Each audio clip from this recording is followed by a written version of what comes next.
আসসালামু আলাইকুম সবাইকে।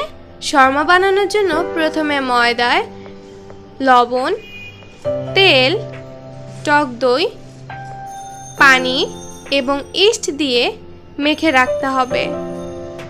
মাখানো ডোর উপর কিছুটা তেল মেখে তা আধা ঘন্টা ঢেকে রেখে দিতে হবে। আধা ঘন্টা পর আমাদেরকে রুটির মতো করে বেলে নিতে হবে। তবে রুটির থেকে শর্মার রুটিটি একটু মোটা হয়, তাই আমাদেরকে মোটা করে রুটি বেলতে হবে। এখন শর্মার পুর বানানোর জন্য আমাদেরকে মাংস সিদ্ধ করতে হবে। লবণ, আদা বাটা, রসুন বাটা দিয়ে আমরা মাংস সিদ্ধ করে নিব। এরপর সিদ্ধ মাংসগুলোকে ছিঁড়ে নিতে হবে।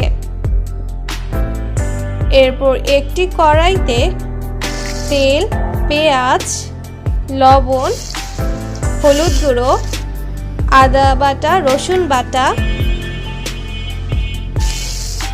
কাঁচামরিচ এবং মাংস ভেজে নিতে হবে। দিয়ে দিচ্ছি গোলমরিচ গুঁড়ো এবং জিরা গুঁড়ো।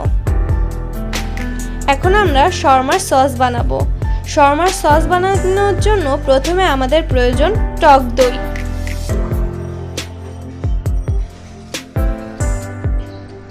এরপর আমরা দিয়ে দিচ্ছি মেয়োনিজ।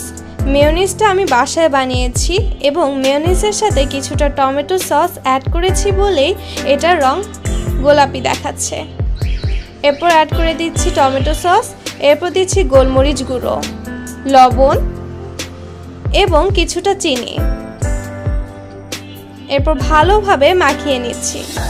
এভাবেই তৈরি হয়ে গেল শর্মার সস। এরপর ভেজে রাখা মাংস, সস এবং শসা একসাথে মিশিয়ে নিব।